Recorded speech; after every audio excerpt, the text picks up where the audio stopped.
¿Dónde está? Pongan su cámara, por favor. Ya. Vamos, chiquilla. En el punto Debías de poner en grande, ¿no? Tu diapositiva está pequeño. Es 7.3. Por favor.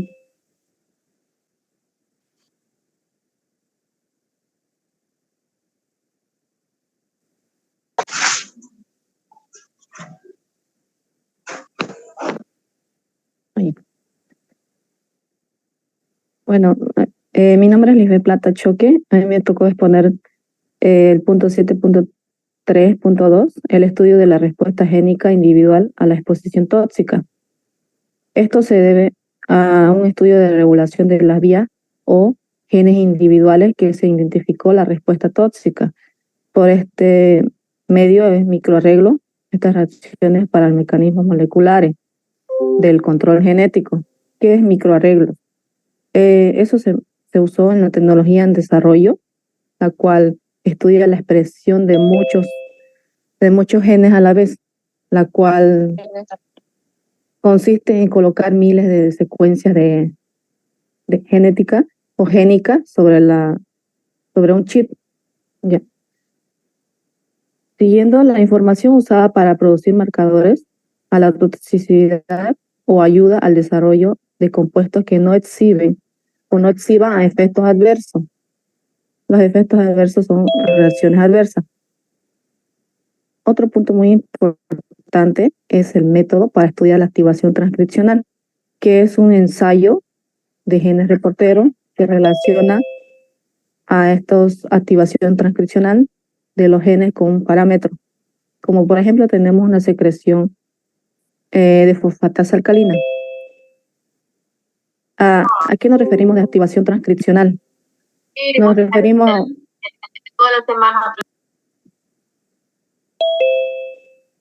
Nos referimos a una proteína que es el factor de transcripción, la cual aumenta lo que es la transcripción.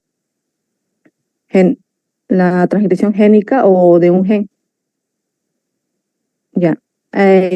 También tenemos como concepto el gen reportero. Este es un gen que los investigadores vinculan a una secuencia de regulación a otro que tiene un interés como cultivo celular, animales o plantas. Siguiendo. Aquí vemos... espera, ¿puedes dar atrás, por favor? A ver, Lisbeth, para que no se nos haga difícil la comunicación, si gustas, anótate o vas a memorizar, ¿no? ¿Qué es lo más importante de esta diapositiva según usted? ¿Qué es lo más importante? Va a responder eso, ¿ya? Uno. Segundo, ¿qué tiene que ver aquí la fosfatasa alcalina? Eso es lo que le puedo preguntar de esta diapositiva, ¿no? Y por otra parte, ¿qué tiene que en la última parte está lo importante, ¿no? En relación a la mutagénesis. Que esos tres elementos respondan, por favor. ¿Qué es lo más importante de la diapositiva? ¿Qué tiene que ver la fosfatasa alcalina? ¿Y qué tiene que ver también la mutagénesis? La fosfatasa alcalina es un estudio que se realizó para ver los efectos adversos. Y la mutagénesis, la cual esto es producido por agentes físicos, químicos y o biológicos. Por eso es importante mutagénesis. También porque es una disciplina la cual se estudió un daño genético un daño de genes o genético. ¿Y la importancia de la diapositiva? Está muy bien lo que respondiste. La importancia de la diapositiva sería que aquí se estudió una respuesta genética o génica individual a los efectos para ver la exposición tóxica del individuo a la exposición tóxica. Perfecto. Eso es lo que quiero que anoten, por favor, todo el mundo. No sé si recuerdan, en las clases hemos insistido y ahora ya estoy redondeando la materia. Le estoy dando las posibles preguntas, por favor. ¿De qué depende una intoxicación? Y entonces ya sabemos de factores del tóxico, del individuo y del medio ambiente. Y esta diapositiva justamente encaja en los factores del individuo. ¿Se acuerdan que habíamos dicho edad, raza, género, enfermedades de base, idiosincrasia, hipersensibilidad? ¿Se acuerdan? Entonces aquí tendríamos que añadir esto, respuesta génica individual. Cada uno de nosotros reacciona de diferente manera, pero relacionado con los genes, que no lo habíamos mencionado hasta ahora. Habíamos hablado de genotoxicología, pero aquí es necesario añadir en ese grupo de los tres posibles factores para que se dé una intoxicación, esto. Nuestros genes reaccionan de diferente manera a un tóxico. No se olviden que en los genes está la información para la síntesis de diferentes sustancias, compuestos como proteínas, lípidos, ácidos nucleicos, y de ellos lo más importante, las enzimas, en el grupo de las proteínas. ¿Y por qué me debe importar las enzimas, jóvenes? Porque de ellas depende la bioquímica. Si yo tengo buen trabajo enzimático, mi bioquímica es ideal, es buena, yo estoy con buena salud. Entonces no hay que olvidar este eje, miren, gen, proteína, enzima, otra flecha, vida con salud. Eso es lo que queremos. Entonces no se vayan a olvidar, durante toda su vida tienen que estar preocupados de qué sustancias pueden afectar a sus genes. ¿Y cómo se puede saber que nuestros genes son afectados? Porque podemos tomar cualquier sustancia aquí. Puede ser, por ejemplo, piruvato-quinasa, no necesariamente enzima, pero es lo más importante, ¿no? Fosfatasa ácida, fosfatasa alcalina. Aquí estos investigadores trabajaron con esas sustancias. Y mutagénesis, como dijo Lisbeth, entonces es aquí donde se van a originar las mutaciones. ¿Dónde? En los genes, que a su vez tiene que ver con el DNA. Siguiente diapositiva, por favor. No sé quién está tomando apuntes de las preguntas que voy a hacer y me lo pasa, por favor, porque con seguridad de ahí van a salir las preguntas de su examen. Vamos, Lisbeth. En esta tabla, como vemos, está en el libro. No tenemos página, pero es en la tabla 7.2. Aquí son los activadores transcripcionales, como tenemos los agentes, bueno, los químicos, el uso clínico y la inducción. Ahí lo más importante, vemos la fenobarbital, que es un anticonvulsivo, que es como anticonvulsivo o sedante, que su inducción es débil. Y también tenemos aquí la rifampicina, que esto es un antibiótico macrólido, que su inducción es media o potente, también puede ser potente. Aquí vemos que la rifampicina es antibiótico bacteriano. ¿Para qué? Para el tratamiento de tuberculosis. Otro importante sería la fenitoína. Es anticonvulsivo, como lo mencionamos, la fenobarbital, de inducción débil. Después tenemos aquí que no está en el cuadro, que es que en la anterior diapositiva estaba y es importante, el glucocorticoides. Esto es para las hormonas que participan en la regulación de metabolismo de carbohidratos. ¿Para qué se usa? Produce hormona de forma natural o sintético, que es mediante el medicamento. Eso sería lo más importante. Muy bien. Miren abajo la última línea, lovastatina.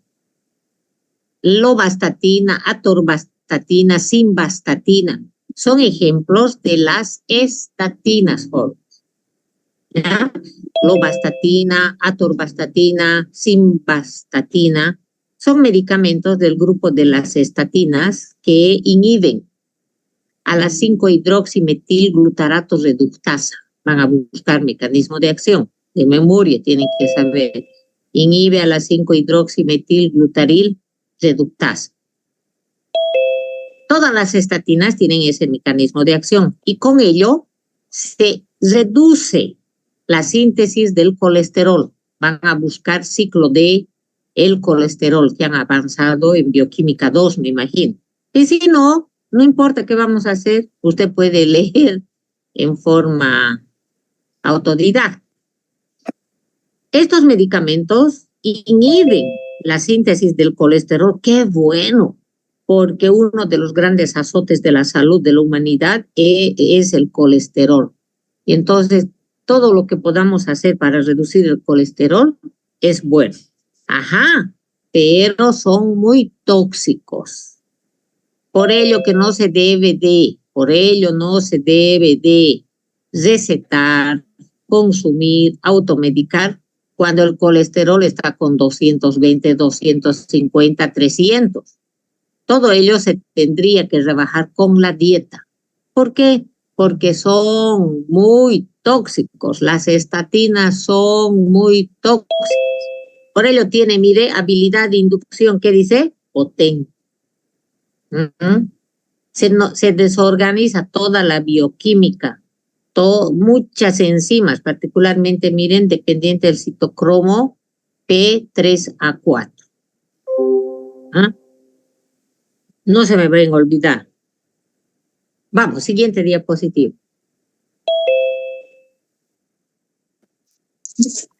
Buenos días, doctora. Buenos días, compañero. Mi nombre es Elena Huanca. Voy a seguir con la exposición con el punto 7.4, variaciones entre especies. Ya, se ha utilizado modelos de animales por años para investigar efectos en diferentes compuestos. Estos compuestos causan efectos similares en animales como en humanos. Esto se debe a varias razones.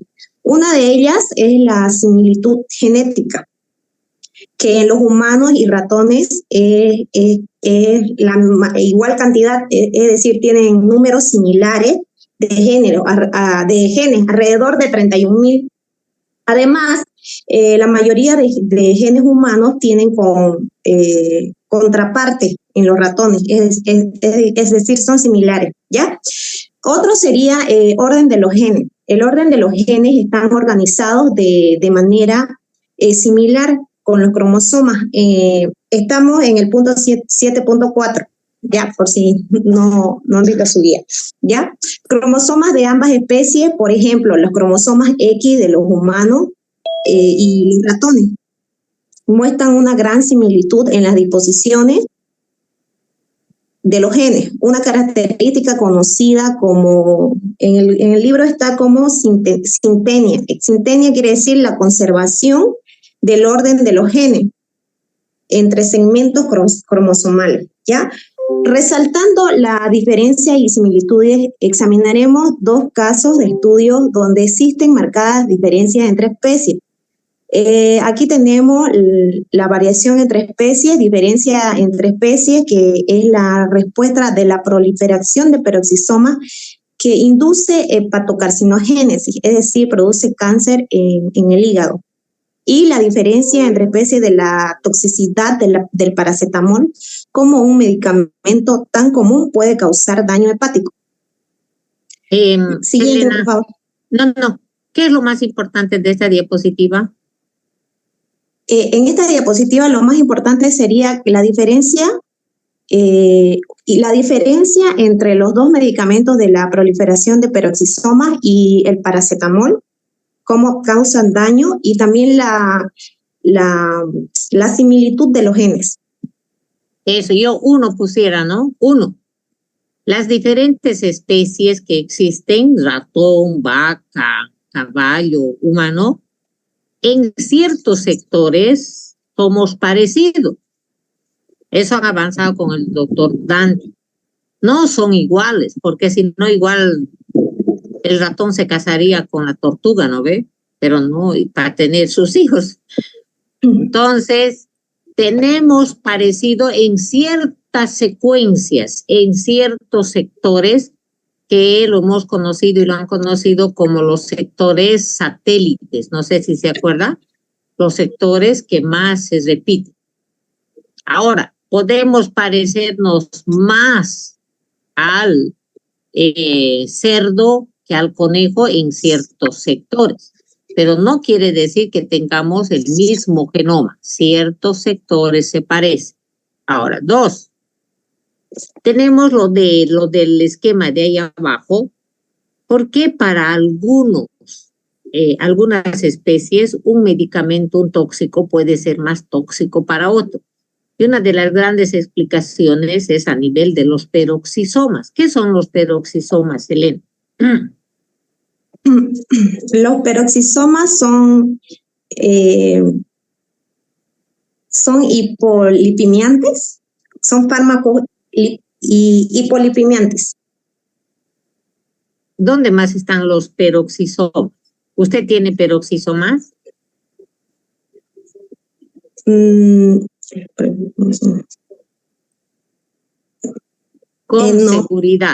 Con seguridad, anótese, todos nosotros tenemos estas estructuras que por ahí usted lo ha leído, hipolipemiantes.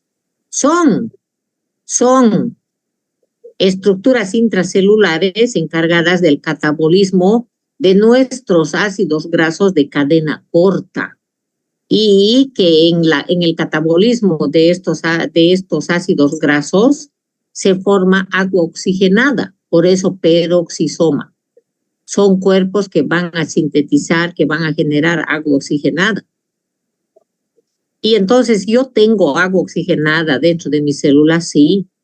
Son los radicales libres que van a tener la misión de eliminar otras estructuras que sean perjudiciales para mi célula, como por ejemplo alguna bacteria que pueda ingresar al interior de mi sangre donde todo debe ser estéril. Ahí están estos radicales libres como el agua oxigenada. Entonces, según este esquema, unas especies pueden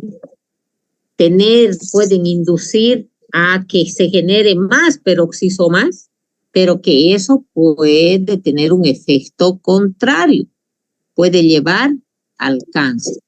Todos nosotros tenemos agua oxigenada, sí, pero en la concentración, en la cantidad requerida. De lo contrario, va a surgir el efecto negativo. Así como tenemos radicales libres, que son oxidantes, tenemos también antioxidantes en nuestro cuerpo que están controlando. Y entre ellos se encuentra el glutatión, que ya hemos hablado bastante en el primer parcial. Siguiente diapositiva. ¿Qué es lo más importante de esto, Selena? Aquí podemos ver un cuadro comparativo donde describe las respuestas observadas en diferentes especies expuestas al mismo tóxico. Por ejemplo, el clorifibrato en la rata es una especie sensible. El conejo tiene una respuesta leve o nula y los humanos no tienen ninguna respuesta.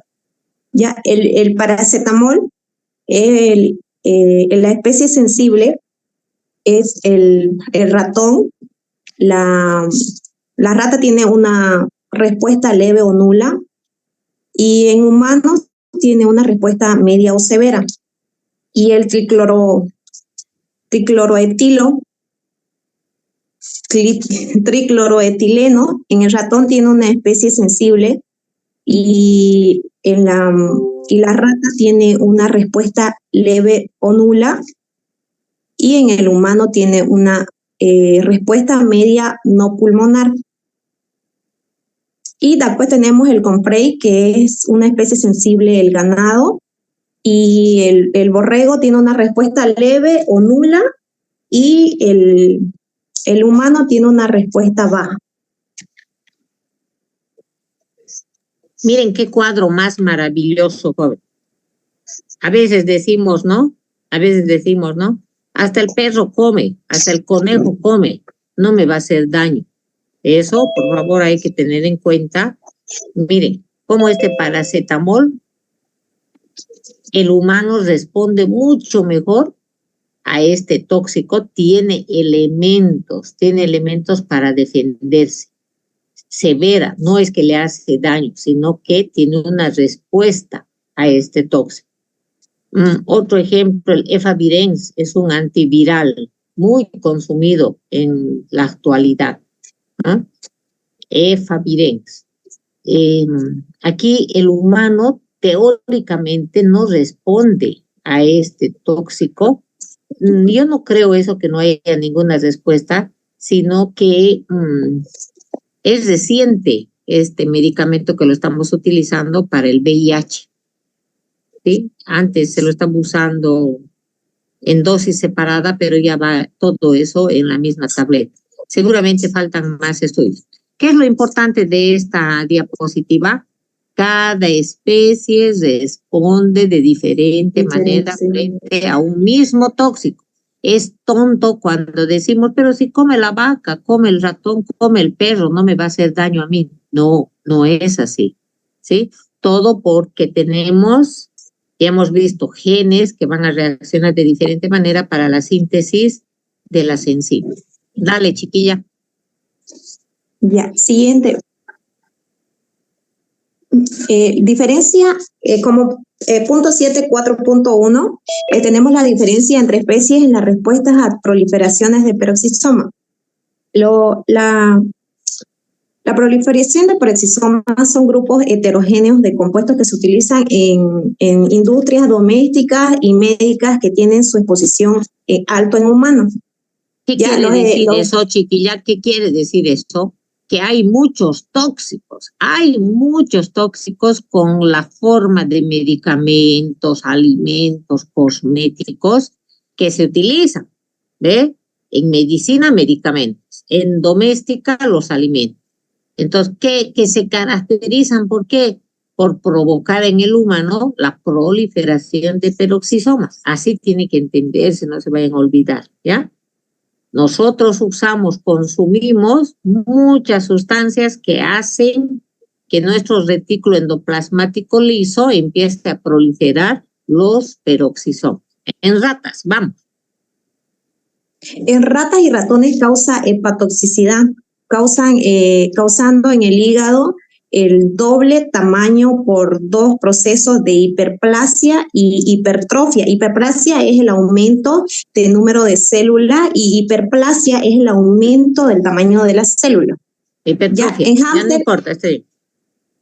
Ya. No en hámster ya no importa. Sigue, sí, me voy a callar.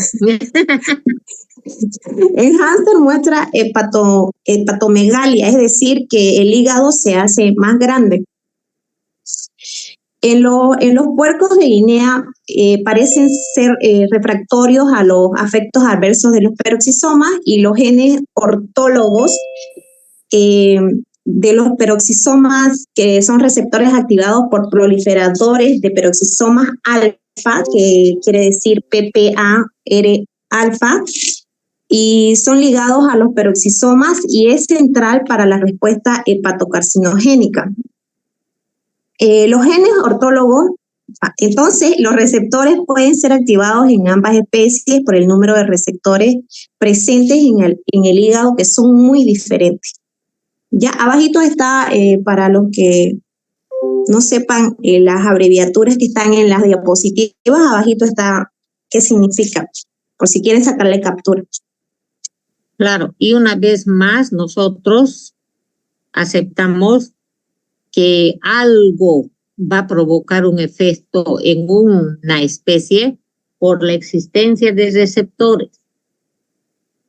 Algo que pueda hacernos efecto requiere de receptores. Por ello que aquí cobra importancia los alfa receptores. ¿Por qué algunas especies van a aumentar su peroxisoma? Porque tienen alfa receptor, ¿no? Vamos, siguiente.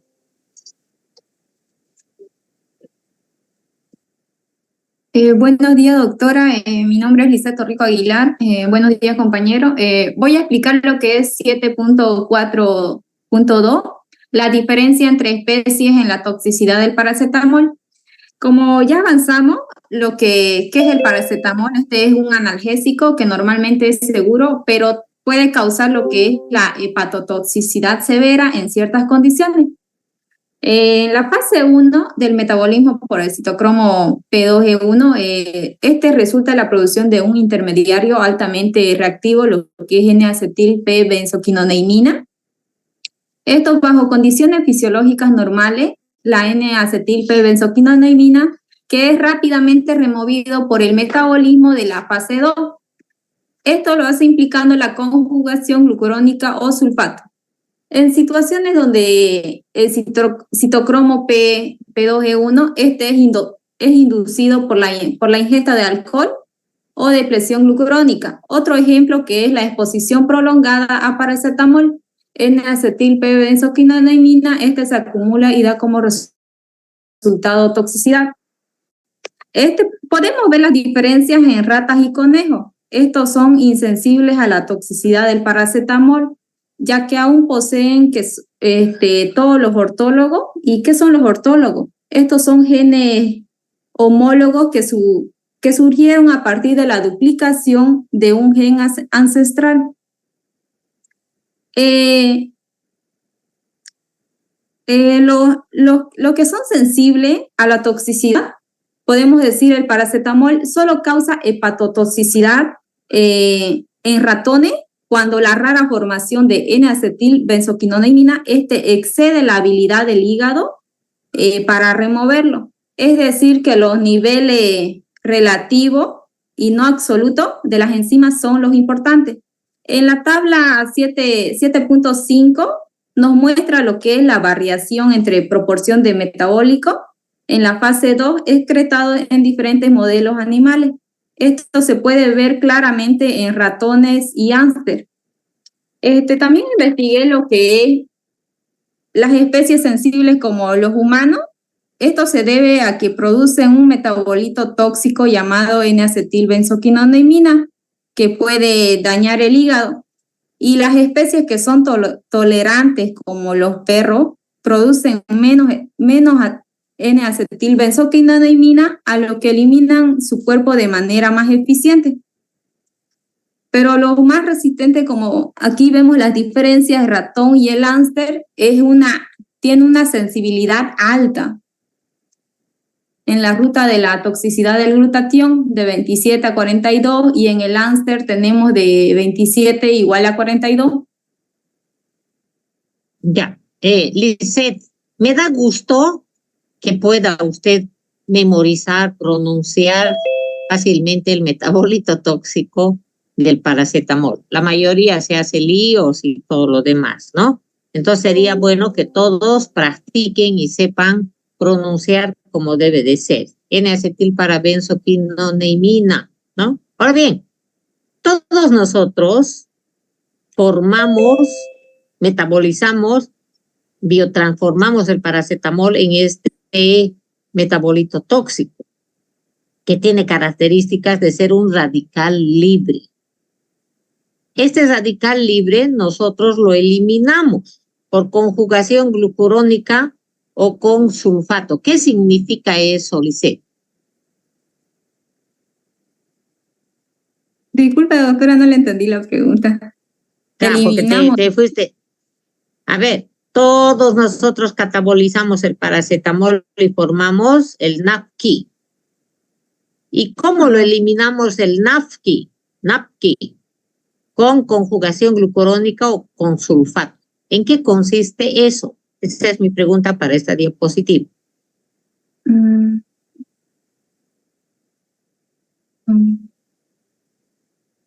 Y entonces esto ya habíamos avanzado en la primera parte. Cuando hemos avanzado la fase 1 romano y la fase 2 romano, ¿se acuerdan o no? La fase 2 romano es la de síntesis o conjugación. Es decir, que el tóxico o su metabolito puede conjugarse. ¿Con qué? Con los aniones que nosotros tenemos. ¿Qué aniones tenemos? glucuronato, glutationato, glicinato, piruvato, citrato, oxaloacetato, sulfato, fosfato. Oye, hasta mañana podemos quedar. Varias veces les he explicado y tenemos que memorizar que en nuestras células la mayoría de las reacciones de catabolismo se pueden organizar en reacciones de la fase 1 romano y la fase 2 romanos, a no olvidarse. Todas las reacciones químicas de mi cuerpo intracelulares se pueden organizar. Fase 1 romano, fase 2 romano. Van a volver a repetir, está en nuestros primeros temas. La fase 1 romano se denomina de oxidación, reducción, hidrólisis. Muchos tóxicos, mucho de lo que comemos, medicamentos, alimentos, cosméticos, plaguicidas, se biotransforman a través de la fase 1, o se oxidan, la mayoría, o se reducen, o se hidrolizan. Y entonces, bolitos son hidrosolubles y podemos eliminarlos por el riñón. Ya está, son eliminados. Pero hay otros que necesitan conjugarse o sintetizarse o casarse con los aniones. Eso es parte de la fase 2 romano que está en su diapositiva. Entonces los metabolitos tóxicos necesitan ligarse. ¿Con qué? Con los aniones. ¿Qué aniones? Glucuronato, glicinato, glutationato y todos los átomos, piruvato, citrato, alfa-cetoglutarato, sulfatos, carbonatos, oxaloacetatos, oxalatos, todo lo que se le venga a la memoria, pero en forma de anión. Una vez que el tóxico se liga con estos aniones, forman compuestos hidrosolubles. Por lo tanto, pueden ser eliminados por la orina. En otras palabras, ¿qué le está indicando? El paracetamol en nuestro cuerpo, cuando ingresa en dosis terapéuticas, no más de 1 gramo cada 6 horas para mayores, va a ser rápidamente eliminado por la fase 2. El último párrafo. Pero cuidado, si esta persona consume alcohol, porque van a estar inducidas, citocromo P2E1. Por lo tanto, esta enzima rápidamente lo va a ver al paracetamol y en 2x3, de forma más rápida, va a convertir el paracetamol en el NAPQI. Y eso puede ser uno. El señor toma alcohol o no tiene suficiente glucuronato. Por eso aquí está depresión. No tiene suficiente glucuronato. ¿De dónde viene el glucuronato? De los azúcares. De los azúcares.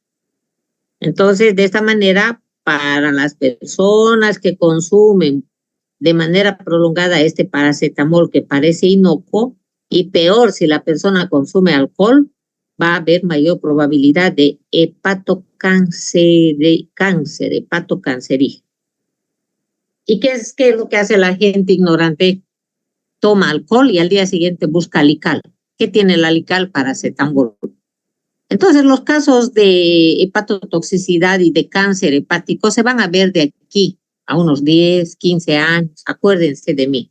En Estados Unidos hay estudios completos, serios, donde indican esto, que aumentó el cáncer en hígado en personas que para la resaca toman paracetamol. Espero que les sirva este elemento para que el día de mañana evite que la gente que toma alcohol al día siguiente esté buscando algún medicamento que tenga paracetamol en su composición. Ahora, el ideal es no beber. El ideal es prevenir. No saber, no, más bien tomar y al día siguiente ver con qué le calma. Eso es de tonto. El ideal es no beber. Siguiente diapositiva. Su pregunta de examen es, ¿cómo previene el cáncer de paracetamol y alcohol? No beber. Vamos.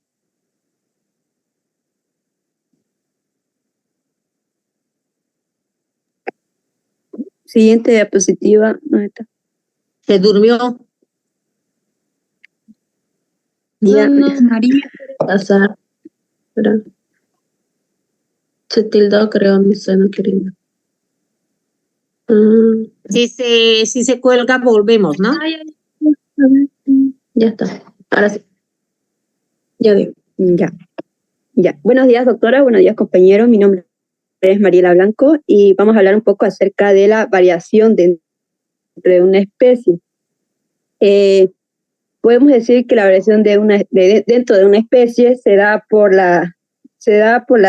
puede deberse ya sea a la diferencia entre los sexos o las diferencias entre la población en general.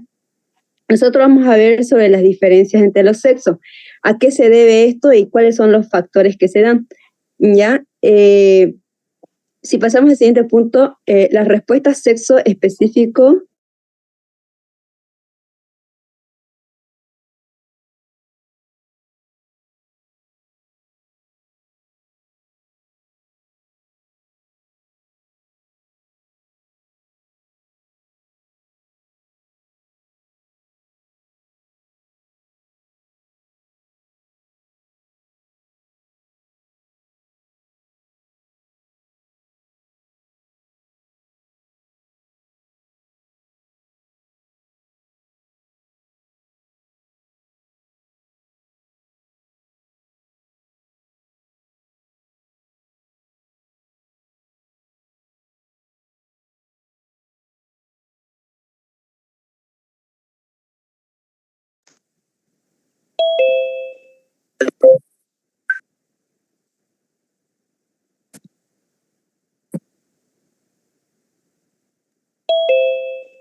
Celebrando San Juan retrasado. A las 7 de la mañana y de recién está llegando a su Daniel, casa. tu audio. Daniel.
Yo ya aproveché, vamos a hacer pasar a los pacientes. Ya pinché un intramuscular también, porque mis doctoras, ¿dónde estarán? A ver. Una está haciendo, ya todos habrán entrado. Sí, está bien. Ahora tengo que darle Compartir. Eso era que le puse, que le ponga, ¿no? Antes de ir, ya, dale, guaguita, comparta. Que una señora aquí se estaba congelando esperando su inyectable. Más grande, Ya, mi amor. bien, vamos a hacer, Eso. nos quedamos en la variación entre una especie. Bueno, las respuestas sexoespecíficas a la exposición tóxica, como ya habíamos mencionado antes, la doctora nos había mencionado de qué se diferencian, digamos, un perro y un gato, y habíamos dicho que se diferencian por sus enzimas, ¿cierto? Y también por la diferencia de sus metabolismos. Pero ¿qué es el metabolismo? En la unidad 1 pudimos observar que el metabolismo se definió como la suma de todos los procesos físicos y químicos que sufren los constituyentes del cuerpo en el organismo vivo. ¿Cuáles son esos constituyentes? ¿Cuáles son esos constituyentes del cuerpo? Podemos decir que los constituyentes normales del cuerpo se entiende que son las diferencias entre los sexos. Esas diferencias entre los sexos se dan por ismo, se dan por su cromosoma, se dan por su anatomía de las especies,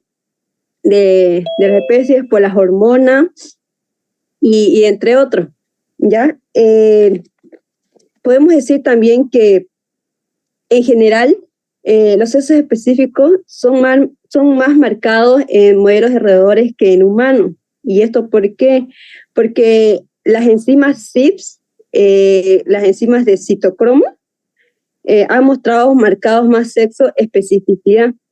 Ejemplo, tenemos la enzima CYP2C, que en la 2C podemos observarlas en las ratas, y no hay genes ortólogos en humanos.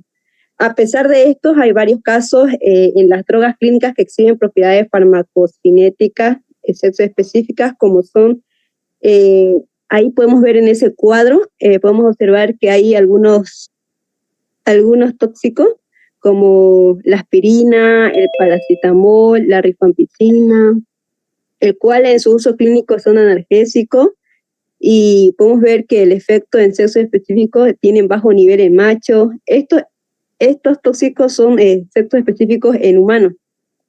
¿Ya? Podemos ver que la rifampicina es un antibiótico y son bajos niveles en plasma en machos.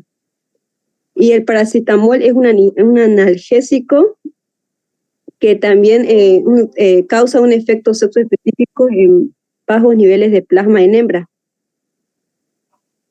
Bien, Mariela, ¿qué es lo más importante de esta diapositiva? ¿Qué es lo más importante de esta diapositiva? Bueno, como estamos hablando sobre las variaciones de sexo de una especie, podemos decir que lo más importante es que el tóxico va a reaccionar, como ya hemos mencionado, de diferentes maneras en una especie, y que la diferencia, podemos ver que reaccionan de diferentes maneras de acuerdo a sus factores. Pues si estamos hablando dentro de una especie, o sea, dentro del animal, o ya sea de la persona, algunos factores que van a influir pueden ser sus cromosomas, su metabolismo, su anatomía, como ya habíamos mencionado. Perfecto. Entonces, aquí lo más importante de esta diapositiva es que un tóxico A puede ser más tóxico para el hombre en comparación a la mujer. Y el tóxico B puede ser más tóxico para la mujer que para el hombre.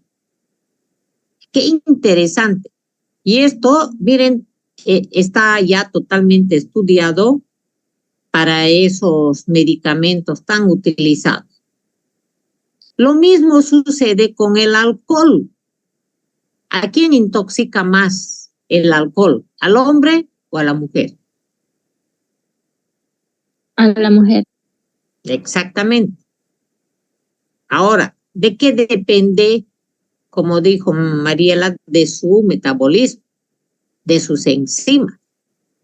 Porque en el hombre están más habilitadas, están más inducidas, están más doctoradas.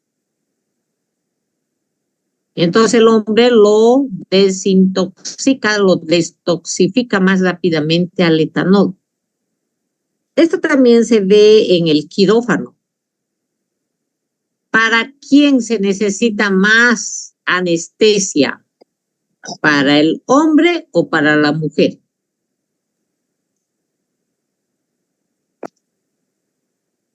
Para el hombre, doctora. Para la mujer. ¿Por qué? Porque tiene más grasa por naturaleza. También nos ha dicho eso Mariela. Depende del metabolismo, de su fisiología, de su anatomía. Entonces, los anestésicos son liposolubles y se reparte por el cuerpo, entonces va a la grasa de los muslos, de la grasa abdominal y muy poco llega al cerebro para anestesiar a la mujer. Entonces, esta diapositiva es maravillosa para que aceptemos que este tóxico puede ser más tóxico para el conejo que para el humano. Pero si solo hablamos de humanos, puede ser más tóxico para el hombre o para la mujer. Siguiente diapositiva. Una consulta, doctora. Vamos.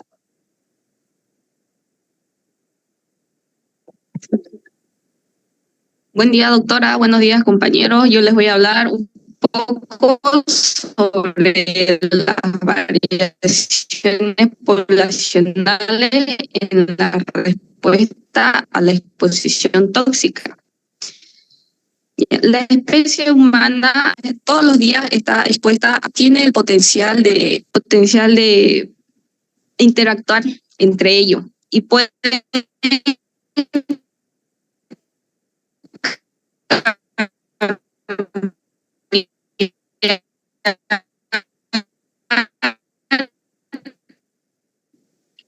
pueden alterar los efectos que ejercen en el cuerpo. Estos dichos o enzimas que se utilizan en el en la proporción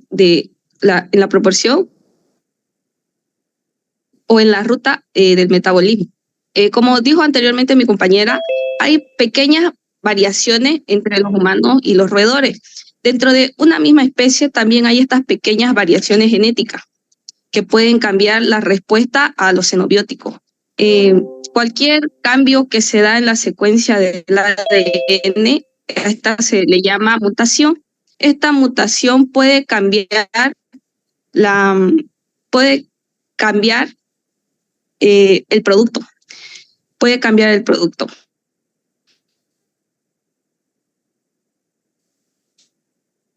¿Se cortó? Ahora, una modificación en las regiones puede cambiar la actividad. ¿No, doctora? ¿Se escucha? ¿Se escucha, Sí, doctora? ahora sí. Hola. Ahora sí.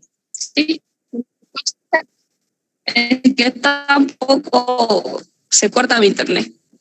Ya, como le iba diciendo, que las modificaciones en las regiones codificantes de un gen puede cambiar la actividad de la enzima y una mutación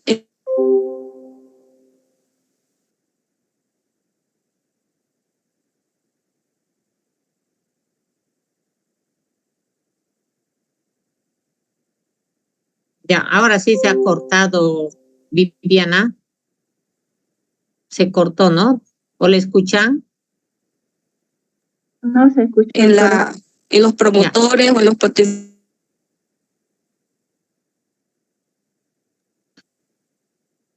Viviana, sí, estás teniendo problema con tu internet, ¿no? Espera un ratito. Viviana, espera, cállate. A ver, quiero que razones, que pienses qué es lo más importante de esta diapositiva. Creo que se le cortó ahora, ¿no? Se salió, ¿no? Sí, doctora. Ya. Sí, su internet está fallando. Qué pena. Ya. Pero ¿qué es lo más importante de esto? Eso, sí, Vivi, apaga tu cámara y así va a mejorar tu señal. Ya, doctora. Por ello, Como les digo,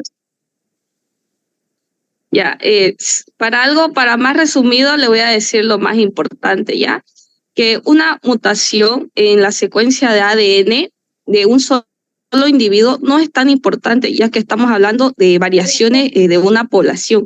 Sí, ¿para qué Si van a esta esperar mutación variedad? se diera en la línea germinal de esta, entonces va a pasar de una generación a otra. Y entonces se va a fijar en la población. Eso sería algo que nos afectará a todos. Bueno, no a todos, no solo a la línea que le va a seguir en generación. Un porcentaje mayor al 1% de la población se le denomina polimorfismo. Y esta es la diferencia que produzca la variación significativa en la respuesta completa de una población a un agente químico. Eso sería, doctora. Ya, perfecto. Viviana, espérate ahí. Como tiene problemas con el internet, entonces anoten, por favor, ¿qué es lo más importante? Creo que que mi internet también está mal, ¿no? A ver, ¿qué es lo más importante de esta diapositiva? Que ahora ya no es a nivel individual, sino que estamos hablando ahora de la población. Lo importante es que veamos esto del polimorfismo. Varias formas puede tener.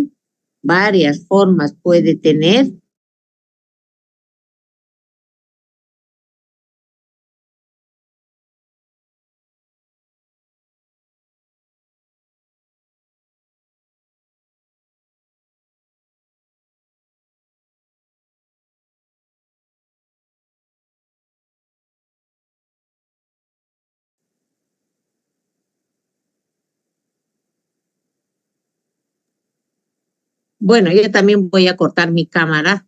Parece que yo también tengo problemas. Bueno, solo una manito póngame arriba para decir que se me escucha. Sí, doctora, se escucha. Muchas gracias.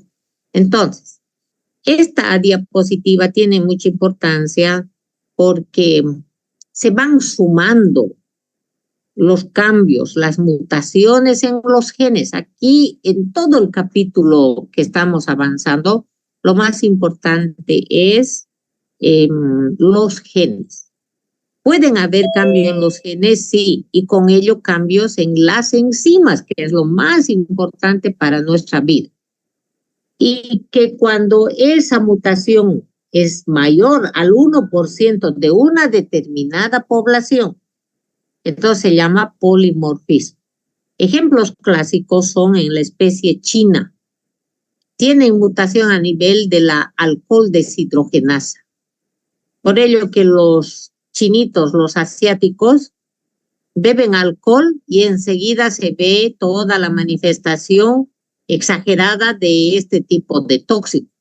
Tienen rubor, tienen cachetes, se sienten mareados. ¿Ya? ¿Qué es polimorfismo? Cambios en más del 1%. Ahora puede que la población chapaca tenga polimorfismo al sons. Puede que la chapareña tenga polimorfismo al café. Depende de la parte genética de esa población. Por ello que en nuestras literaturas de determinación de bilirrubina, de colesterol, de glucosa, de triglicéridos, se van a fijar en todas las hojitas esas donde viene la técnica que indica en uno de esos párrafos. No sé si han visto, que dice, se recomienda que cada laboratorio haga su control en una determinada población. Cuidado que en Paurito la concentración normal de colesterol, la normal, sea de 300. Cuidado que en Chapare sea de 100. En cada uno de los parámetros van a fijarse en la literatura que dice, se sugiere que cada laboratorio debía elaborar su curva de calibración para su población que va a estudiar. Por esto que estamos viendo, por lo que estamos leyendo. Todas las poblaciones pueden tener polimorfismo, pero lo que hacemos es colesterol valor normal menos de 200 para todo. Esa literatura seguramente es de Argentina o es de Alemania. Y nosotros nos olvidamos de esa parte. Siguiente diapositiva, por favor.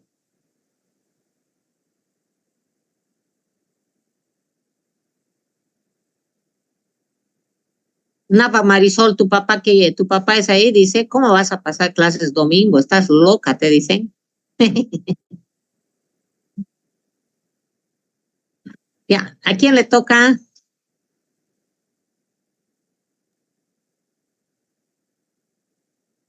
Ya se acabó, doctora. Este es el último punto. El último ¿Este es el punto. último? Ay, no puedes. Ah, ya, vamos entonces, dejen de compartir.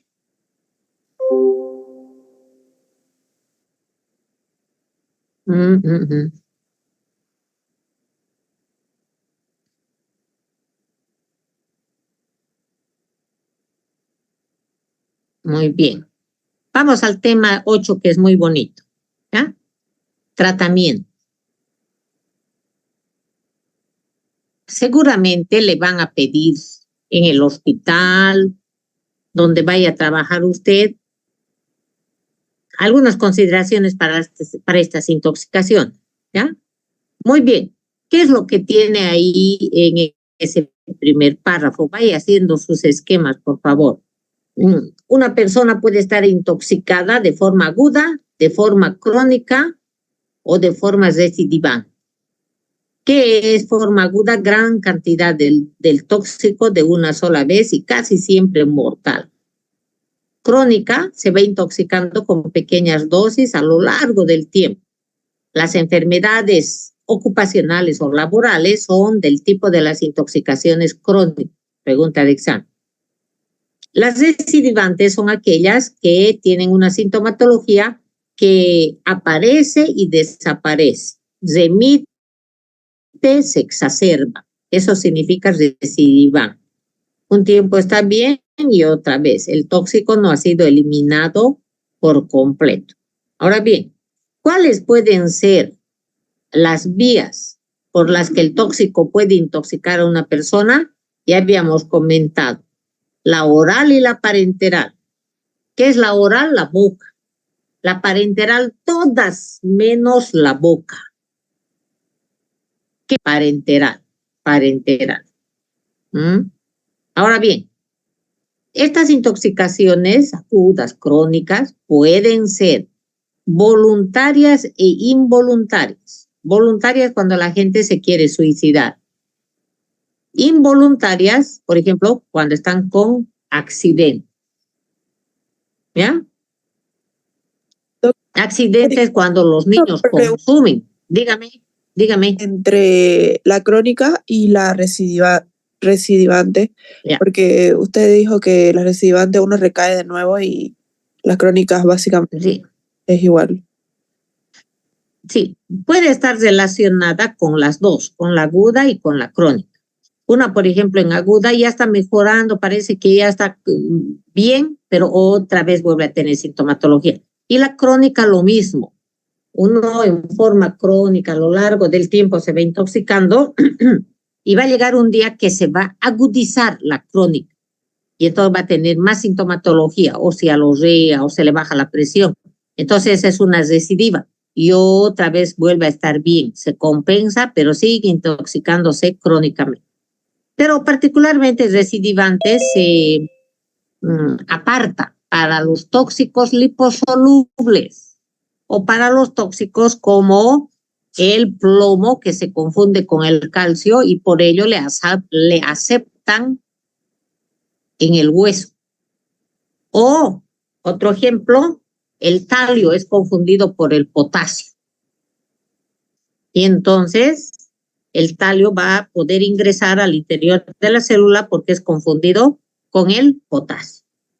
Bien, miren, de forma voluntaria o accidental, los ancianos confunden, los niños confunden.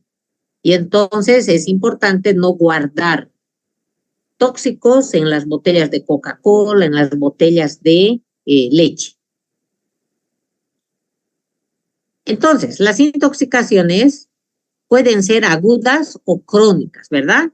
Si me quedo solamente con las agudas, pueden ser por vía oral y por vía parenteral. Eso no hay que olvidar. O sea, yo dividiría mi esquema, ¿no? Intoxicaciones, 2 flechas. Una flecha agudas, otra flecha crónica. De cada una de ellas vuelve a salir 2 flechas. Por vía oral, por vía parenteral. Y así ya está armado mi esquema. Quedémonos con la aguda por vía parenteral. Y para ello me gusta razonar de esta manera. Santa Cruz es agricultora, por lo tanto usa productos agroquímicos, entre ellos los abonos, que están a base de nitrato, pero también utiliza plaguicidas. Y entonces ya llegamos a los tóxicos. De manera voluntaria o por ignorancia, la gente se intoxica con esos agentes. ¿Por qué? Porque no cumple las normas. No tiene equipos de protección personal. Entonces, esto se ve con la gente que viene a trabajar del interior. Peones, fumigadores, vienen, trabajan más horas porque se emocionan con el dinero y no utilizan una verdadera mochila, sino una casera, que hace que se derrame el tóxico por su piel. Por lo tanto, va a haber absorción parenteral. Y estas personas creen que están cansados, ¿no? Se cree que está cansado, que el calor le ha deshidratado, le ha laxado. Entonces, que decide dormirse. Me siento muy mal y se duerme.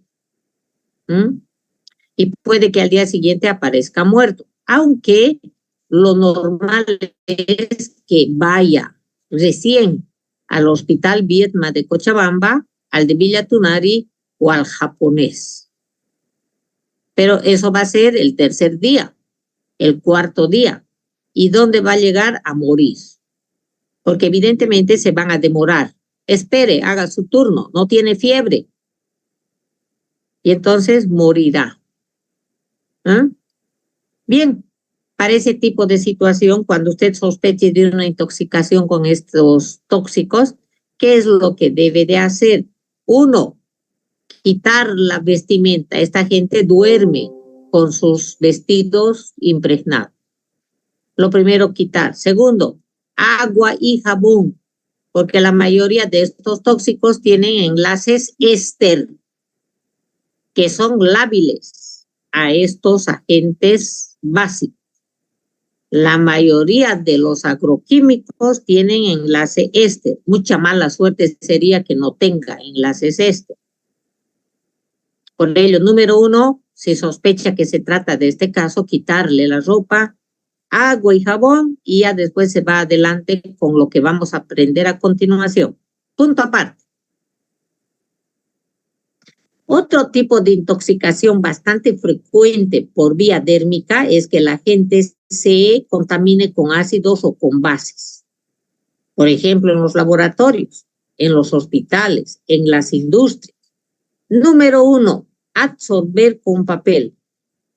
Esa es, o con franela, o con una toalla. Número 2, neutralizar con una sustancia contraria, de pH contrario. Si el tóxico es ácido, usar un bicarbonato. Al revés, si es alcalino, usar vitamina C para neutralizar. Y al final, agua. Al final, agua.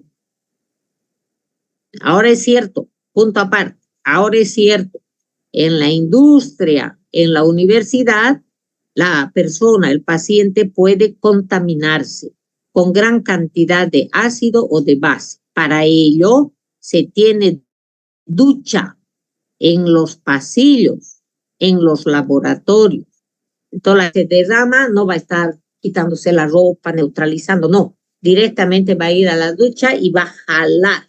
En nuestro laboratorio de tóxico tenemos también esta ducha. En los pasillos también tiene que haber, eso no lo tenemos. ¿Ah? Bien, y por lo último, todos los ácidos, todos los líquidos no deben ser almacenados en las alturas. No se vaya a olvidar en su laboratorio. Los ácidos ahí en el suelo, pero tienen que estar, fíjense, 5 o 10 centímetros más alto del piso, porque es posible que yo vaya por ese estante, por ese mesón, y puede que yo lo patee con la punta de mi zapato. Por ello necesito que esté un poquito más alto del piso para no patearlo. De lo contrario se va a reventar ese frasco. A no olvidarse, hay muchos accidentes en el laboratorio con esto. Por ello lo anoto. ¿Ah? Ahora sí, pasemos al tratamiento de intoxicaciones agudas por vía oral. Hemos dejado la parenteral.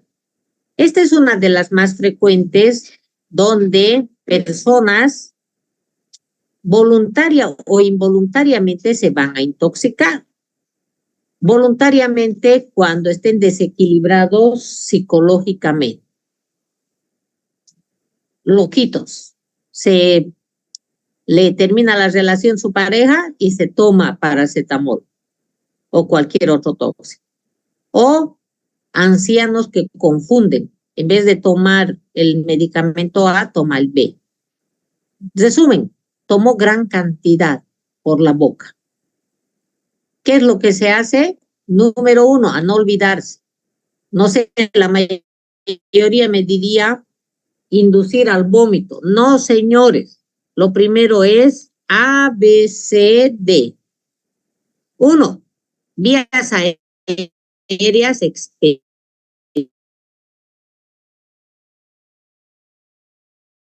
A veces la gente deja de respirar solamente porque su postizo quedó obstruido en su garganta. Justo cuando estaba diciendo del ABCD, escuchó, se cortó, se entrecortaba. Sí, no sé, gracias. Sí, me salió el letrerito, por eso me callé. Y supuse que era eso que me iba a reclamar. Gracias. Bueno, entonces, por favor, hay que quitarse de la mente que cuando estamos frente a este caso de intoxicación aguda por vía oral, lo primero que se nos viene a la cabeza es vómito. No, señores, A, B, C, D. Primero hay que fijarse si no tiene un bolo de coca en su boca, un pedazo de carne, o una pepa de durazno, o clavos. Es que la gente se pone, o chicle también, ¿no? O un postizo. Número B grande. Breathing, que estés respirando bien. Entonces yo para eso le mido el pecho y tiene que tener sus movimientos respiratorios normales menores de 16 por minuto. Eso al tiro se nota que la persona está respirando más o menos. La C es de circulation, es de circulación. ¿Su sangre circula bien? Sí, entonces para ello, ¿qué tengo que hacer? Frecuencia cardíaca. Aquí en la arteria radial o en la carótida. O también yo le miro a mi paciente y si tiene colores normales, quiere decir que está circulando bien su sangre. Pero si está azul, está morado, está rosado, quiere decir que la circulación, o está pálido, claro, la circulación no es correcta. Para eso se procederá al masaje cardíaco. Y la letra D quiere decir descontaminación. Se siguen aquí, vamos a eliminar el tóxico. Jóvenes, por favor. Bien, vamos. ¿Cuáles son los tóxicos? Falta aquí una tabla, voy a añadir después, pero ya se lo estoy diciendo para el examen. ¿Cuál es el grupo de tóxicos que con mayor frecuencia intoxica a las personas? Alimentos, plaguicidas, fármacos, ¿cuál de ellos, jóvenes? Los medicamentos. Y parece, ¿cuál, Andrea? Los medicamentos, ¿no? Eso parece mentira, ¿no?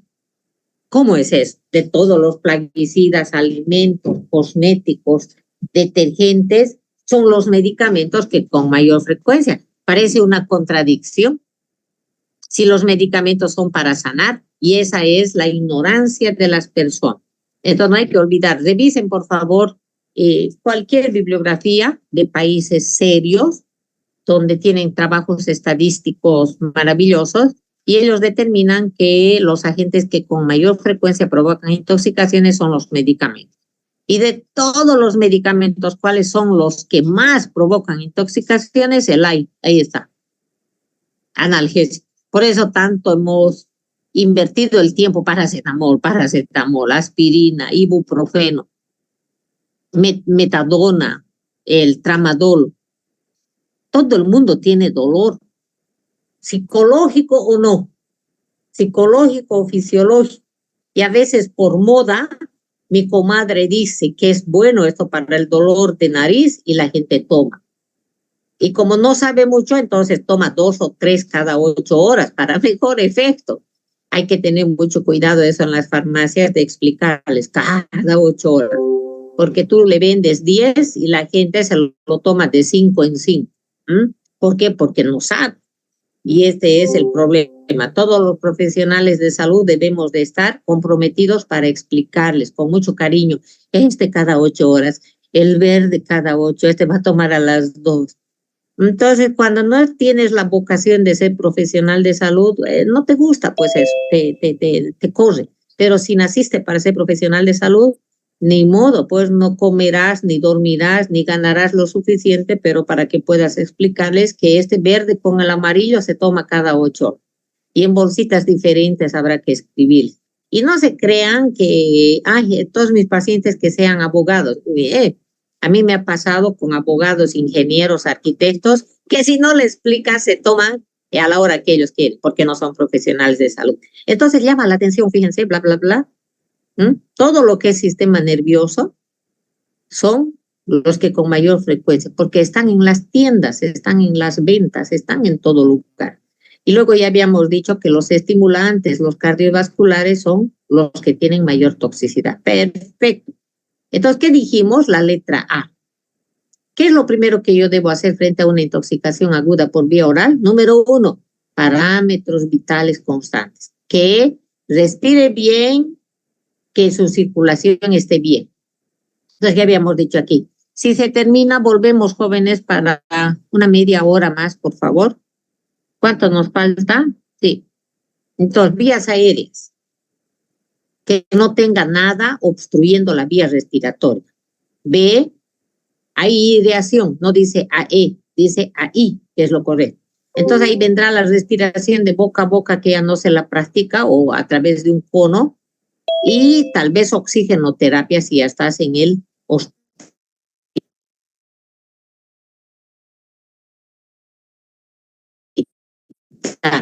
Se llama oxesión. ¿Con qué se aumenta la ley de Dalton? Se añade dióxido de la suma de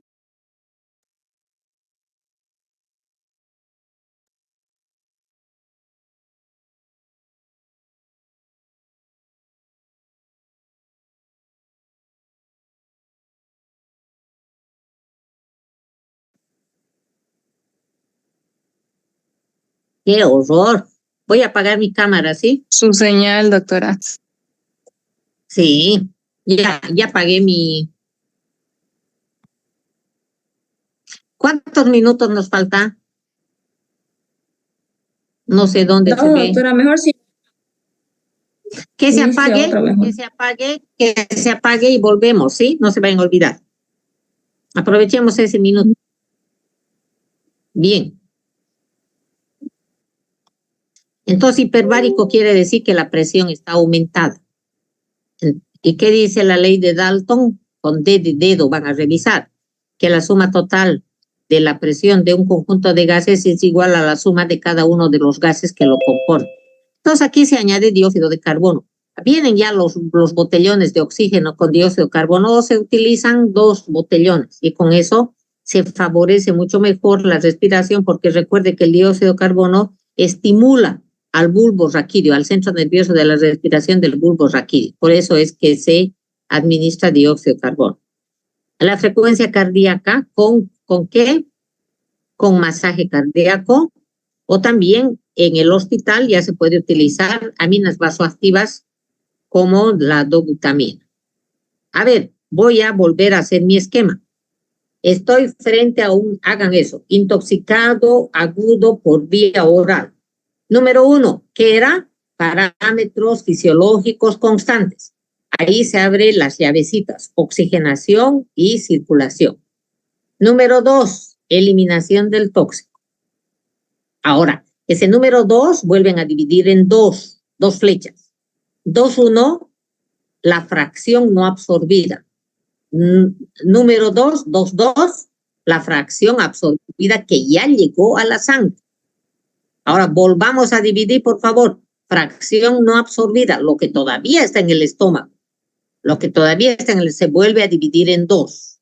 La persona está consciente o está desmayada. No hay que perderse, por favor, ahí. Cuando la persona está consciente, se procede o se induce al vómito con agentes físicos, químicos. Físico,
Era para un mes, güey.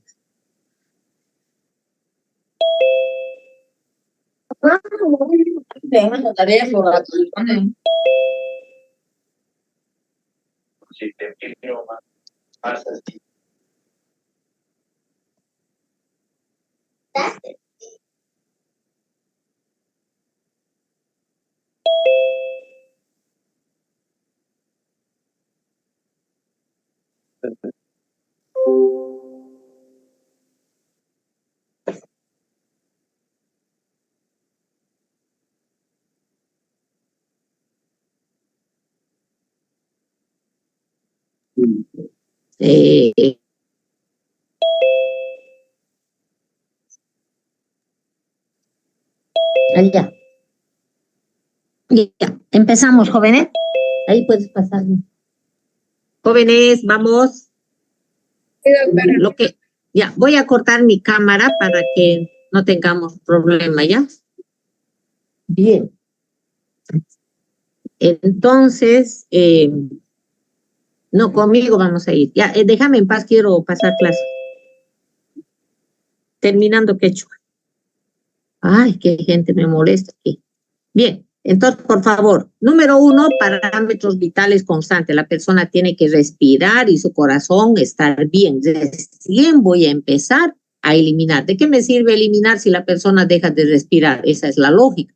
Primero que respire bien, que su corazoncito funcione bien y recién ahora voy a eliminar. ¿Qué cosa? Si entró por la boca, algo debe estar en el estómago, si no pasó todavía 1, 2 horas. Algunos autores dicen hasta 6 horas. Yo también soy del criterio, aunque pasen 8 horas, tratar de eliminar. Algo ha podido quedar en el estómago. Para ello se toma en cuenta de que la persona puede estar desmayada o no desmayada. Cuando está consciente, entonces, ¿qué voy a hacer? Inducir al vómito. ¿Con qué puedo inducir al vómito? Con agentes físicos. ¿Qué son agentes físicos?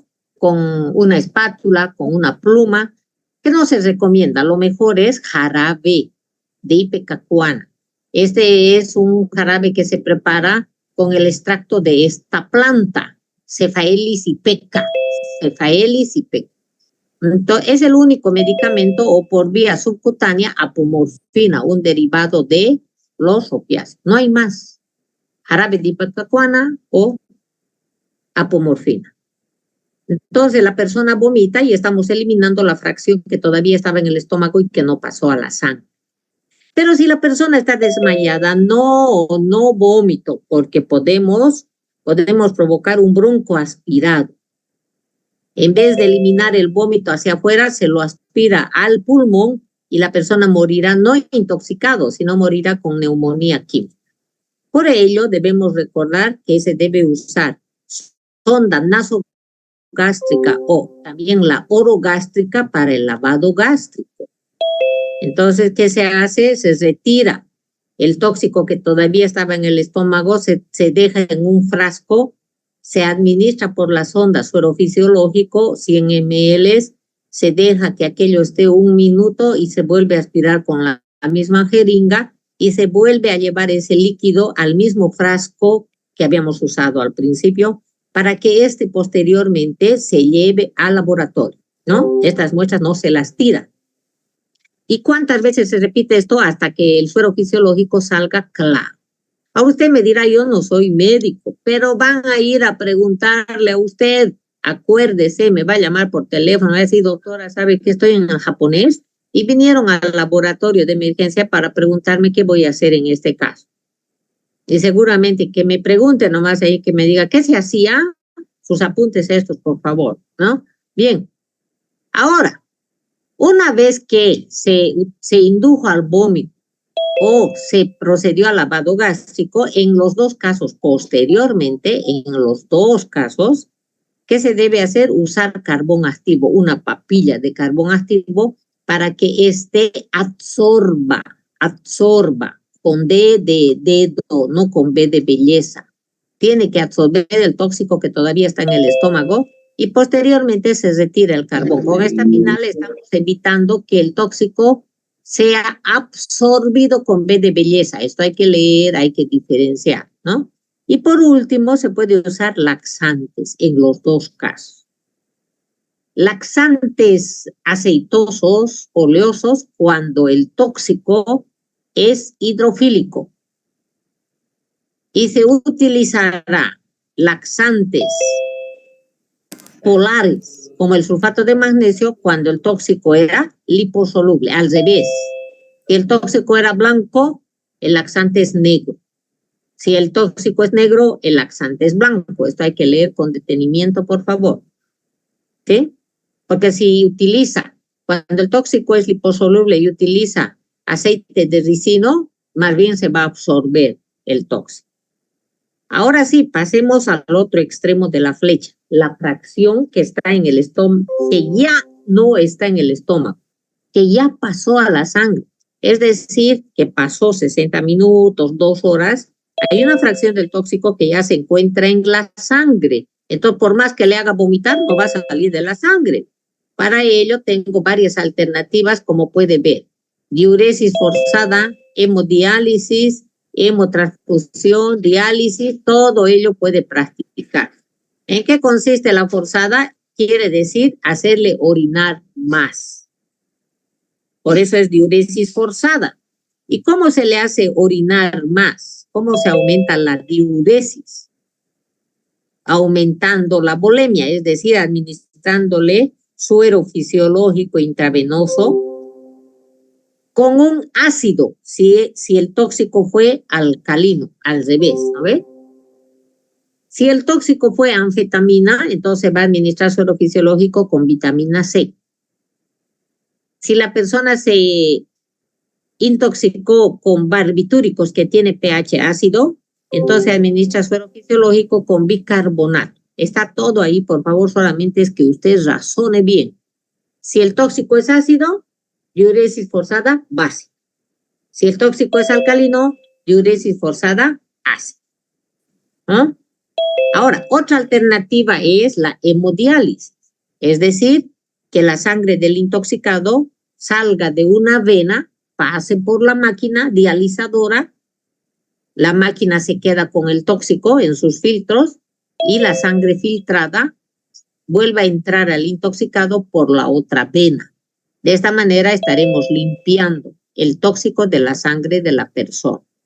Otra alternativa es la hemotransfusión, es decir, se quita un volumen de sangre del intoxicado, 250 ml se saca y se lo tira al laboratorio, para saber qué tóxico es. Y se le administra otro cuarto de litro de otra persona que no tenga tóxico.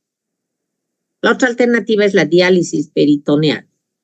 Una sonda a través de la zona inguinal al espacio peritoneal y entonces se va a administrar ahí suero fisiológico, se deja unos 2 minutos, ese suero fisiológico limpiará todo el espacio peritoneal y otra vez por la misma sonda se aspira con la jeringa y ese líquido al laboratorio para ver qué tóxico se trata. Otra vez, volvamos al apunte inicial. Cuando una persona está intoxicada de forma aguda por la boca, ¿qué se debe realizar? Número 1, signos vitales constantes. Número 2, eliminación de la fracción no absorbida y de la fracción absorbida. ¿Qué viene del número 3 que está con 4 aquí? Por eso estoy repitiendo. El 4 que es tratamiento propiamente dicho. 1, signo. 2, eliminación. Tercero, tratamiento propiamente dicho. Para que no se me pierda, le estoy insistiendo. Ahora, el tratamiento propiamente dicho puede ser con fármacos y sin fármacos. Abran ahí 2 flechas.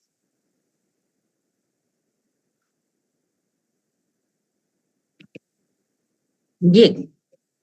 El tratamiento propiamente dicho con fármacos consiste en administrar, miren guaguitas, antídotos, antagonistas o sintomáticos o de reemplazo. Nada más. No todos los tóxicos tienen antídotos, muy pocos tienen antídotos. Ya vamos a ver a continuación. Bien, queda la otra, 4.2, aquí. Aquí era ¿qué? Está mal aquí, debía haber hecho. ¿Quién habrá preparado estos apuntes? ¿No? Aquí, sin fármaco. Aquí sería tratamiento propiamente dicho, sin fármaco. ¿Cómo es eso? Ajá. Entonces ahí viene dietoterapia, fisioterapia, psicoterapia. ¿Se entiende, guaguas? O si no, aquí debía ser así. 4.2.1, así. 4.22. Y 4.2.3, así. Dietoterapia. Claro, si algo le produjo hipertensión, su dieta no tiene que llevar sal. Si consumió un tóxico estimulante, no puede tomar café. Fisioterapia, por la intoxicación, puede que mucho tiempo haya estado tirado en la cama. Se tiene que volver a activar los músculos. Para eso es la fisioterapia. Y la psicoterapia puede que sea un loco, ¿no? Entonces hay que enseñarle que la vida es buena, que no puede estar con esa actitud. Entonces habrán diferentes terapias. Terapia ocupacional, por ejemplo. Y lo más importante, el número 4, prevención, ¿no? No guardar alimentos en no guardar tóxicos en botellas de alimento. Y número 2, uso racional de todo.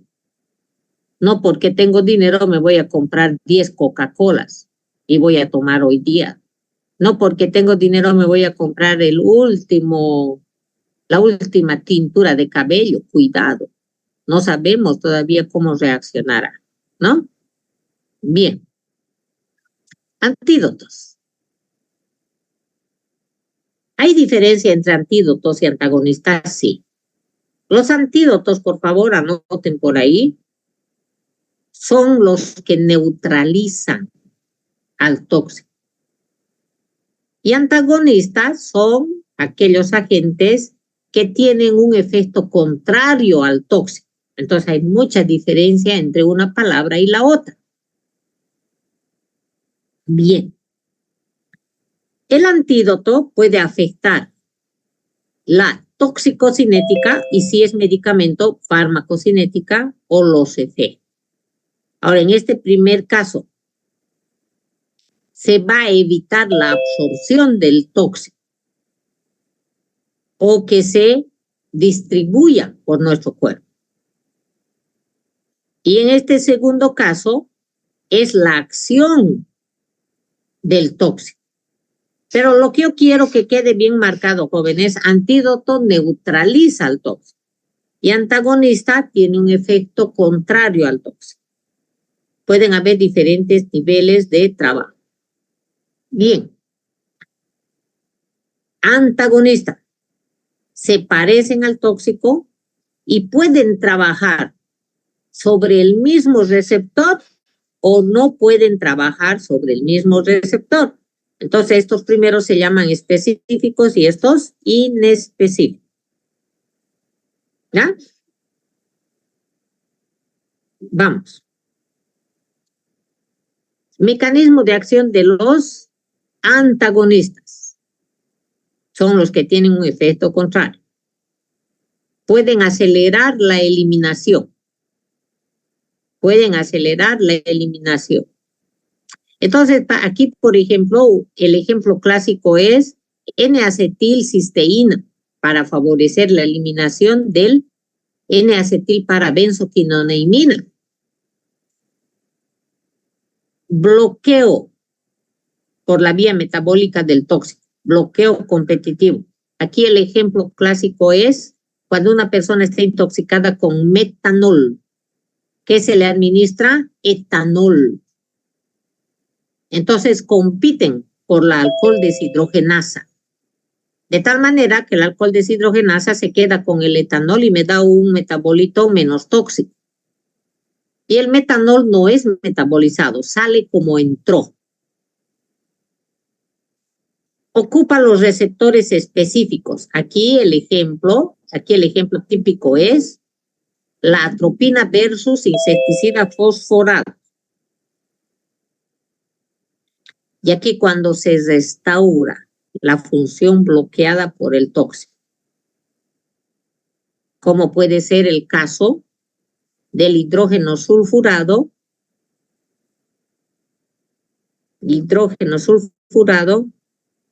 con la cobalamina.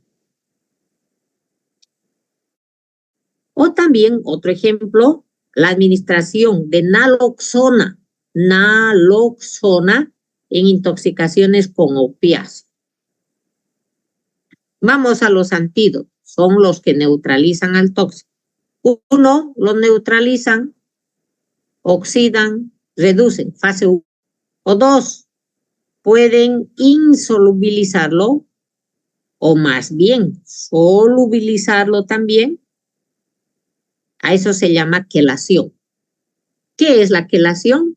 Proceso mediante el cual un agente quelante se liga con el tóxico y forma un compuesto hidrosoluble para que pueda viajar por la sangre y ser eliminado por el riñón. Los antídotos por excelencia, jóvenes, son los agentes quelantes. En el examen le voy a preguntar, ¿cuáles son los antídotos por excelencia? Y usted responderá los agentes quelantes. En la actualidad, usted ha debido escuchar mucho de la quelación. Este término se lo ha usado y abusado durante la pandemia. No sé si ha escuchado, ¿no? Podemos hacerle tratamiento quelante. Bueno, no me gusta hablar mucho de ello porque no entiendo cómo la vitamina C puede quelar a el virus de la COVID. Por ello creo que ese término se lo ha utilizado más con fines comerciales. quelación, el proceso mediante el cual el tóxico se va a ligar con el agente quelante y me va a formar un producto hidrosoluble, capaz de ser distribuido por la sangre, y una vez que llegue al riñón, este podrá discriminarlo como una impureza o como una basura que debe de ser eliminado por el riñón. Vamos a ver a continuación muchos agentes quelantes. Ahora, el antídoto puede también biotransformar el tóxico en algo menos tóxico, y los complejos sin actividad que van relacionados con los agentes quelantes. Bien, veamos ejemplos de antídotos antagonistas. En este caso, N-acetilcisteína, que viene con el nombre de Fluimucil, Fluimed, diferentes nombres comerciales, va a ser un antídoto. Antídoto, por favor. Ahí añadan esa palabra. Entonces, este N-acetilcisteína es la materia prima que lleva sulfidrilos para que se pueda sintetizar glutatión. Glutatión. El glutatión es el encargado de neutralizar a la N-acetilparabenzoquinoneimina, que ya habíamos visto anteriormente. Miren cómo en este momento estamos viendo la aplicación del tema 6 del tema 7, ¿sí? La aplicación. Etanol. Habíamos visto aquí que van a competir. Bloqueo competitivo por la vía metabólica del tóxico.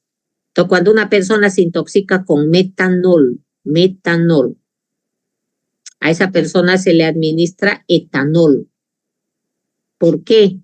Porque la aldehído deshidrogenasa, que es la encargada, aquí está, miren, alcohol deshidrogenasa, está abreviado aquí.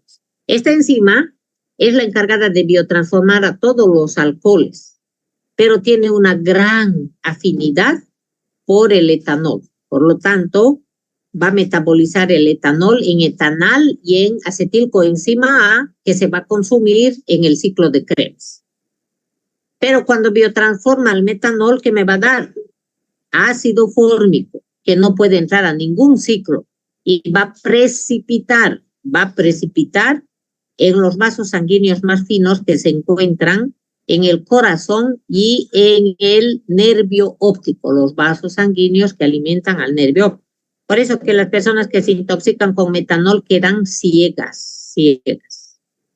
Naloxona, antídoto para las intoxicaciones con dextrometorfano, apomorfina, tramadol, todos los opiáceos.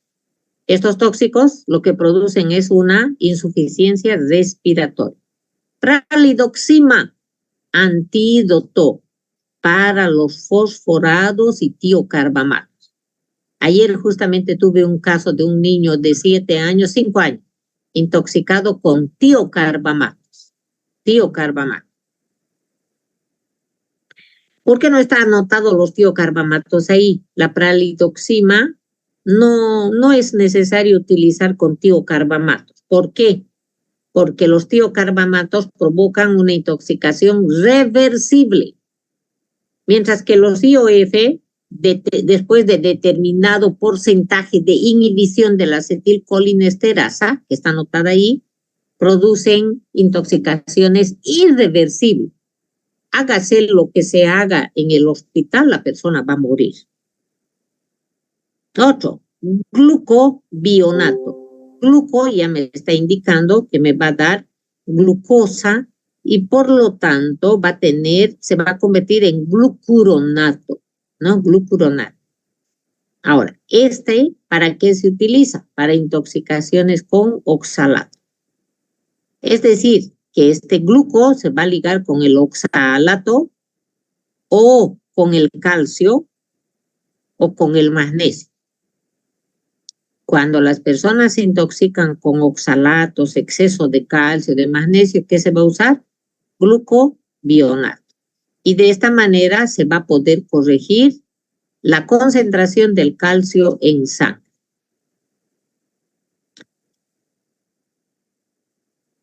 Un ejemplo maravilloso.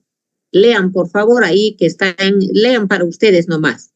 Fíjense lo que está anotado ahí como antídoto. La mayoría va a leer penicilina y no es penicilina, joven, que es penicilamina, que es muy diferente. Y en el examen le voy a poner, le voy a poner penicilina en vez de penicilamina. Y van a ver que lo van a marcar, en vez de ponerme ninguno. ¿Ah? Este es un agente quelante. Habíamos estado hablando de ellos con tanta insistencia. Ejemplos de agente quelante: dimercaprol, penicilamina, desferroxamina, succimer, hay muchos, pero este hay que memorizar. Muy parecido a la penicilina. ¿Para qué? Intoxicaciones con plomo, mercurio, arsénico. Se ligan directamente con el tóxico y evitan su absorción. Sulfato de protamina, cuando nos pasamos con la dosis de heparina. Recuerde que este es un anticoagulante. Entonces la persona moriría con hemorragia. Se hacen mal los cálculos, entonces no puede faltar en el hospital sulfato de protamina. Vitamina B12, cobalamina. Puede ligarse con el cianuro. Este tóxico no es muy frecuente en nuestro medio, pero es clásico. Si tú quieres hablar de toxicología, lo que tienes que saber es cianuro. ¿Cuál es su antídoto? Vitamina B12, para que se forme la cianocobalamina. ¿Ah? Cianocobalamina, que se puede eliminar por la orina.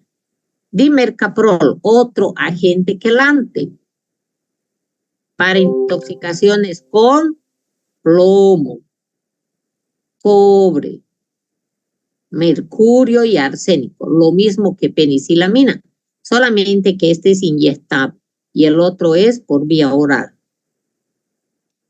El alcohol etílico estamos repitiendo para intoxicaciones con metanol.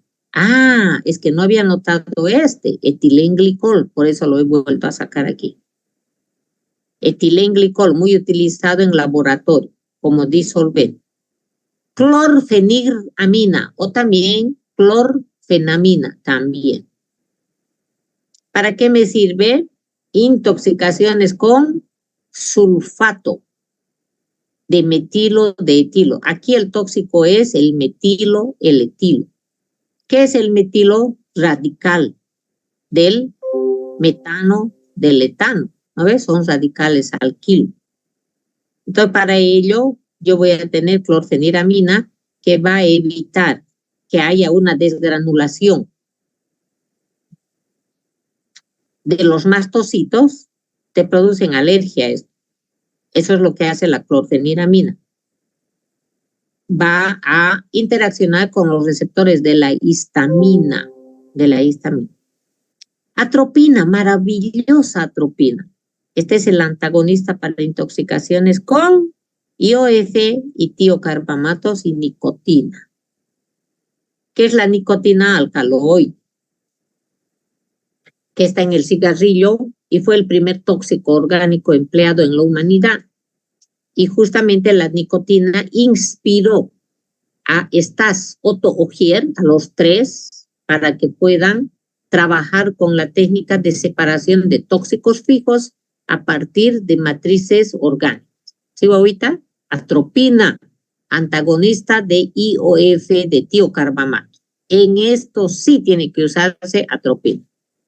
Bueno, y solo para repasar, ya lo habíamos visto. Ácido carbónico a ácido carbónico cuando la persona esté cursando con metahemoglobina, es decir, cuando esté intoxicado con hidrógeno sulfurado, con nitratos y con cianuro.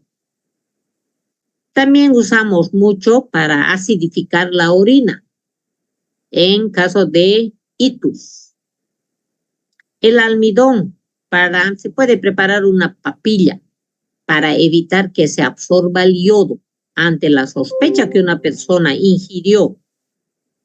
consumió por vía oral yodo. Hay gente que consume para enflaquecer, dice, ¿no?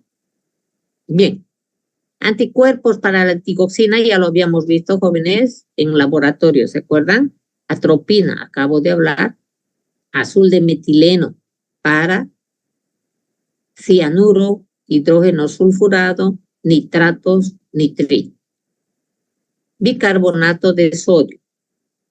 Este es un agente alcalino y entonces, obvio, va a servir para la acidosis provocada por los alcoholes. La acidosis metabólica con anión GAP mayor a 10 puede ser provocado por alcoholes. Biperideno, este es el único extraño a todos estos. Este es un medicamento que se utiliza para neutralizar, por ejemplo, las intoxicaciones con clorfeniramina, antihistamina. También se utiliza para las intoxicaciones para domperidona, antiemético, para metoclopramida, como el Placil. Carbón activo, lo habíamos visto. Se prepara una papilla para que pueda absorber con D de dado y evitar la absorción con B de belleza de los tóxicos. Desferroxamina es otro agente quelante que se administra cuando la persona se intoxica con hierro. Fíjense que en todas las casas hay tabletas de hierro, en todas las casas. Fíjense en su casa. No sé por qué tenemos esa costumbre. Y esta es la tablita que te sirve como resumen de todo lo que hemos visto. ¿Ah? Muy importante. Se intoxica con opiáceos, naloxona. Benzodiazepinas, barbitúricos, flumacenil. Paracetamol, insulina, exceso de antidiabéticos orales, glucosa. Atropina, anticolinérgicos, como la atropina aquí, como la atropina, la fisostigmina. Para el hierro, desferroxamina. Esto es memoria nomás, ya jóvenes. Memoria. Bien. Con eso creo que hemos terminado. Hey. ¿Alguna consulta, jóvenes? Podemos aprovechar estos minutos.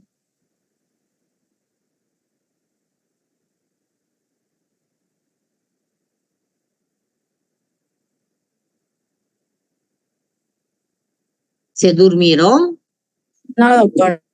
No, doctora. Ah, ya. Qué bien. A ver, revisen sus apuntes y pregúntenme. Para una consulta, eso último que nombró, la mayoría son, ¿por qué vía? No dice ahí, pero hay algunos que... Sí, vía intramuscular, parenteral. Muy pocos van a ser los de vía oral, entre los agentes quelantes, ¿no? Esas tablitas, jóvenes, yo se los dedico y síganlos trabajando. Hay que tener así un listado para el momento en que puedan ser utilizados. ¿Cuándo es nuestro examen? Este sábado, ¿no? Sí, doctora. Ya. ¿A qué hora hemos quedado? A las 9 de la mañana. Dijo que en la mañana, doctora, a las 9. Ya, a las 9, entonces, por favor. Y si no hay aula, vamos a tener que esperar, ¿no? Les voy a pedir a que... Bueno, vayan anotando y la persona que está anotando las preguntas de examen, hágamelo llegar al privado, ¿no? ¿Qué preguntas le haría yo? Uno, como casos clínicos, ¿no? Cuando una persona llega inconsciente con dificultad respiratoria y aparentemente consumió un exceso de dextrometorfán, ¿cuál es el antídoto que emplearía? Van a buscar esas respuestas. Segundo, se trata de un carpintero que utiliza metanol para barnizar sus muebles. Por una decepción amorosa, consumió ese alcohol. ¿Cuál es el tratamiento? Tercero, se trata de una señora que llega con su hijo de 5 años y que aparentemente consumió todo el blister de acetaminofén de 500 miligramos. ¿Cuál sería el tratamiento? No se olviden, ¿no? Número 1, signos vitales. Número 2, con la prevención más. Bien. Otra pregunta, ¿una intoxicación de qué depende? Ahora sí tienen que completar el esquema, ¿no? De factores del individuo, del medio ambiente y del tóxico. El capítulo 6 y el 7 nos hemos dedicado al del individuo y entonces ahí tiene que aparecer sus ramificaciones.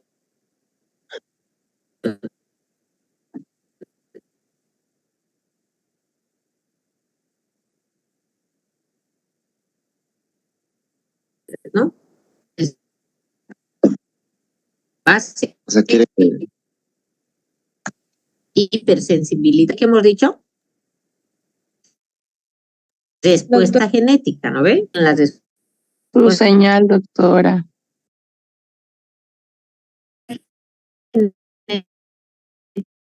Doctora, no se entiende. Señal.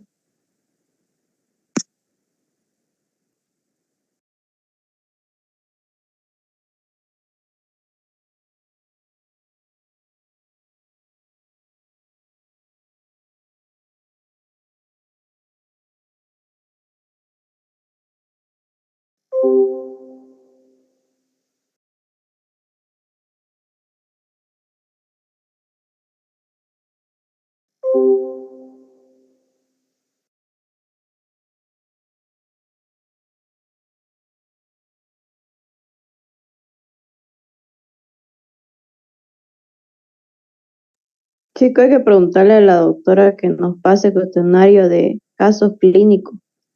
Eso parece que va a preguntar en el examen. Yo creo que ya le pidieron y la doctora dijo que no tiene nada para el segundo corte, ni cuestionarios ni nada.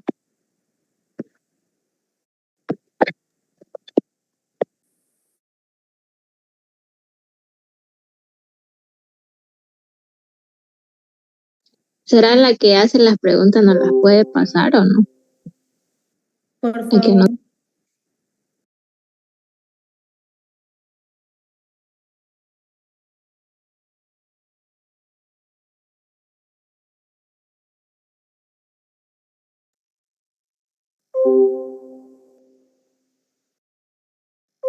No sé, pero pregunté a una chica y me dijo que casos clínicos pregunta a la doctora.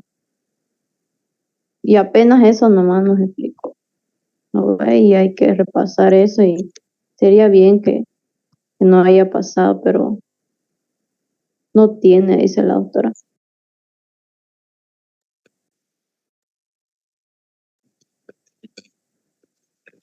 ¿Alguien pudo grabar la clase?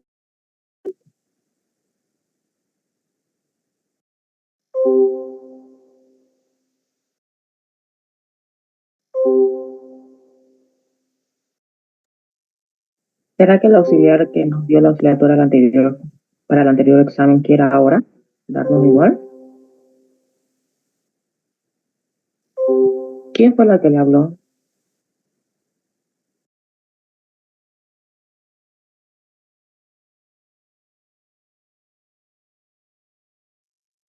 Yo grabé la clase.